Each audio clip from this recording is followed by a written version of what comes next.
जब रिफ्रैक्शन होने पे लाइट का डायरेक्शन किस तरह से चेंज होता है, उसके कुछ एस्पेक्ट्स देखते हैं।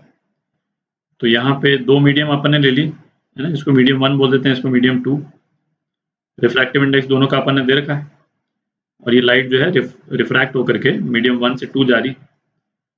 तो स्नेल्स लॉ के अकॉर्डिंग साइन थीटा 1 ये म्यू 2 साइन थीटा 2 के बराबर होगा, और ये थीटा 1 है और ये थीटा 2 है। अच्छा, अब जैसे पहला केस, यदि म्यू 2 जो है वो म्यू 1 से ज़्यादा है, इसका मतलब लाइट जो है वो रेयरर से डेंसर मीडियम में जा रही है। ठीक है, रेयरर क्यों है? क्योंकि वेलोसिटी 1 में ज़्यादा है वेलोसिटी 2 में।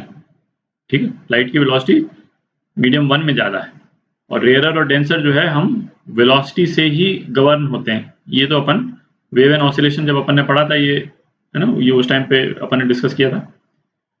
तो म्यू 2 यदि म्यू 1 से ज़्यादा है, इसका इम्प्लीकेशन क्या होगा कि थीटा 2 जो है वो थीटा 1 से कम होगा।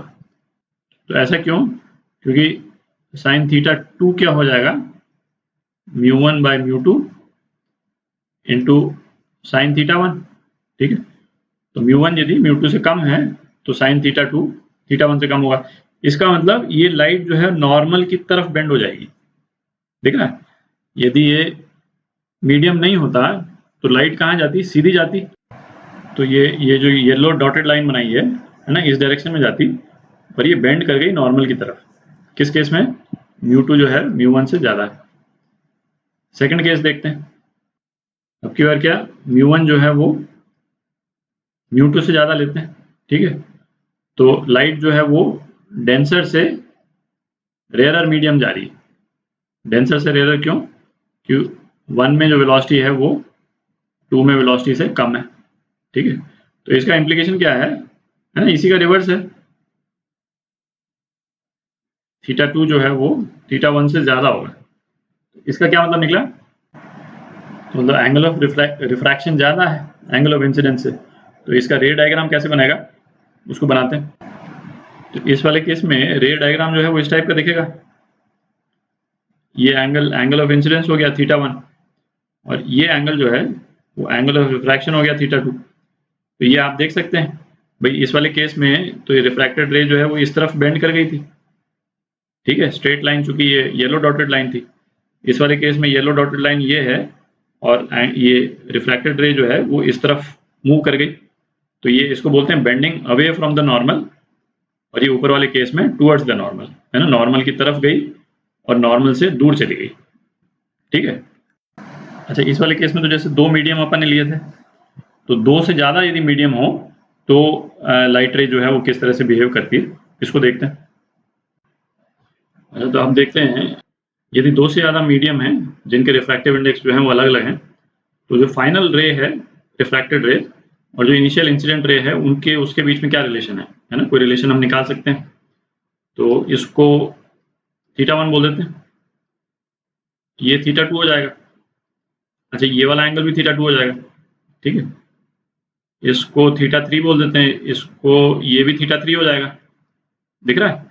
और ये थीटा 2 और ये दोनों थीटा 3 क्यों है? क्योंकि स्लैब जो है वो पैरेलल है।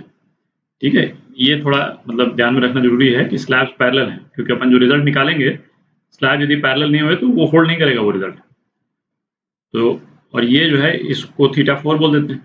ठीक है, अच्छा, अब ये जो तीनों रिफ्रैक्शंस जो हो रहे हैं उस पर स्नेल लॉ यदि हम लगा दें तो क्या हो जाएगा, mu 1 sine theta 1 is equal to mu 2 sine theta 2। ठीक है, तो ये पहली बाउंड्री, ये दूसरी बाउंड्री, अब तीसरी बाउंड्री, ये अपन ने पहली बाउंड्री पे लगाया, सेकंड बाउंड्री पे लगाएं, तो ये हो जाएगा mu 2 sine theta 2 is equal to mu 3 sine theta 3।